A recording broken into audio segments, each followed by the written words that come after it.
Alors le parcours entrepreneur, il est né d'un constat. Quand on est entré en classe, des élèves qui nous ont dit qu'en fait, ils ne pensaient pas être faits pour l'entreprise, qu'ils n'allaient jamais aller travailler en entreprise, que l'entreprise n'était pas fait pour eux.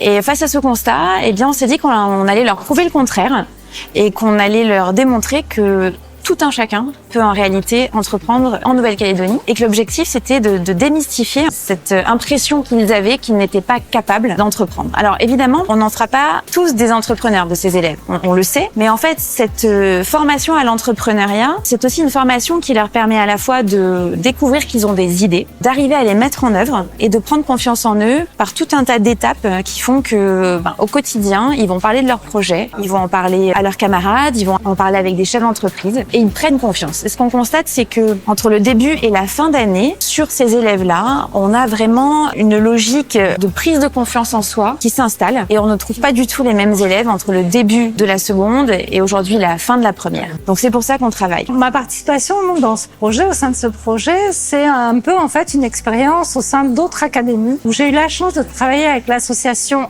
Entreprendre pour apprendre, qui propose aux élèves d'aborder un petit peu les notions qu'on va aborder en STMG au niveau de la connaissance de l'entreprise dans une situation concrète, en créant des mini-entreprises. Donc cette association Entreprendre pour apprendre, elle existe dans de nombreuses académies. Avec l'enseignante Madame Micheli, on la contacte pour voir un petit peu si une antenne en Nouvelle-Calédonie existe. Et elle nous propose de nous donner accès aux ressources de manière gracieuse. Et on a comme ça la possibilité tout au long de l'année d'utiliser les ressources du parcours Entreprendre pour apprendre. Donc les élèves, à travers ce parcours, vont être invités à explorer toutes les étapes de la création d'une entreprise fictive dans un premier temps et par la suite, pourquoi pas, une entreprise qui pourrait se réaliser concrètement. Bonjour, je m'appelle Julia Sariman, en classe de STMG. Mon projet dans cette activité, c'est sur le thème des voitures, précisément les voitures de drift. Ayant grandi dans une famille de mécaniciens et ayant fait de la mécanique un petit peu depuis mon enfance, j'ai décidé de créer ce projet pour ne pas avoir à se déplacer dans plusieurs garages pour plusieurs petits côtés techniques. Ce projet-là, il va faire une solution au lieu de plusieurs à un seul endroit. Donc le design, la mécanique, la vente et l'importation. Ce sera à la demande du client, une customisation de la voiture à son image. Bonjour, je m'appelle Lise Capouillet, je suis en classe 109 STMG. Mon projet en mini-entreprise, c'est de créer un scanner pour faire l'appel pour éviter de perdre du temps aux professeurs. Notre logo, c'est Présence Flash. C'est un projet qu'on essaye de faire avancer avec nos moyens et ainsi que tous nos collaborateurs qui sont présents ici. Je remercie mon mentor, mes profs et ainsi que mes camarades car ils ont été là pour nous soutenir. Bonjour, j'ai rejoint le projet Parcours Entrepreneur cette année en 2025 avec Madame De Cerf et Madame Micheli. Cette année, j'ai en charge une classe de seconde dans l'option management et gestion. Donc l'option management et gestion, c'est une initiation à la filière STMG pour nos élèves de seconde. Donc ça leur permet de connaître un peu les organisations, du moins de toucher un peu à tout ce qui est organisation et les préparer éventuellement à une poursuite d'études en STMG. Donc cette année, on fait avec eux le projet mini-entreprise. C'est bien, ça leur permet d'allier la théorie à la pratique. Le programme en lui-même, il s'articule autour de l'entrepreneuriat. Ce projet mini-entreprise, c'est vraiment une vraie opportunité pour nos élèves. Alors je suis chef de projet au sein de la CECAL et faire partie du mentorat, ça me permet de partager un petit peu de notre expérience au sein des élèves du lycée Jules Garnier. Et au sein de la CECAL, ça permet aussi à toutes les équipes de tourner pour aider ces jeunes, en fonction de nos spécialités, à monter leur business plan. C'est très important pour nous, pour la CECAL, d'être auprès de ces jeunes, puisque nous sommes une société d'économie mixte avec un intérêt général. Et de faire partie de ces groupes de mentorat, c'est aussi leur permettre d'accéder à d'autres niveaux de connaissances et donc nous de les aider à ce niveau-là.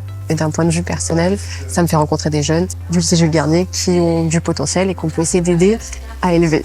Je suis Olivier. Depuis quelques mois, j'accompagne en mentorat cette promotion d'élèves brillants. J'ai énormément de plaisir à accompagner. J'essaie de faire passer les messages et on se rend compte à quel point parfois les mots qu'on a l'habitude d'employer ne sont pas forcément compréhensibles.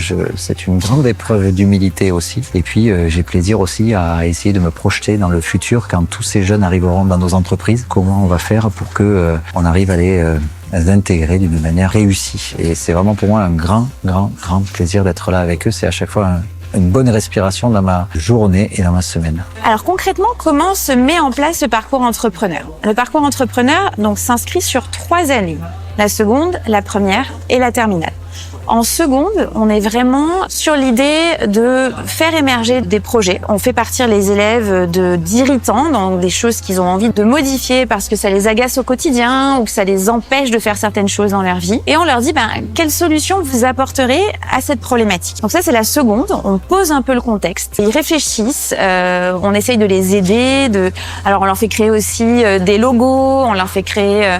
On leur demande d'avoir un nom. Donc, ce sont vraiment des activités. On fait pas mal de jeux aussi avec eux sur l'entrepreneuriat pour leur faire comprendre qu'est-ce que c'est qu'entreprendre, quelles sont les grandes fonctions de l'entreprise, qui sont également d'ailleurs dans nos programmes d'économie-gestion. La seconde, c'est l'exploration. En première, là, on rentre vraiment dans le vif du sujet, puisqu'en première, l'objectif, c'est que par rapport au projet qu'ils ont développé en seconde, ils arrivent à monter leur business plan.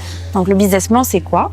C'est établir un programme pour sa création d'entreprise, de l'idée jusqu'au financement. Nous-mêmes, enseignants, on a été formés au business plan par l'ADI, qui est notre partenaire, qui nous a donné toutes les thématiques à aborder avec les élèves. Donc, la stratégie commerciale, donc l'analyse de marché, la stratégie de communication, la stratégie RH, la stratégie financière, puisqu'il va bien falloir financer aussi ces projets. Et donc, au fur et à mesure de l'année, nous, on les accompagne sur ces différentes thématiques. Mais en première, on a cette chance, c'est qu'ils sont aussi accompagnés par des mentors, qui sont des dirigeants d'entreprise. Et en fait, ce qui fait la richesse du programme, c'est qu'on a des élèves qui travaillent de leur côté avec nous enseignants, et de l'autre côté, ils sont mis à l'épreuve du terrain, puisque ce sont des dirigeants d'entreprise qui viennent valider en quelque sorte que leur projet avance bien. Et cette interaction, finalement, c'est la relation entre l'école et l'entreprise.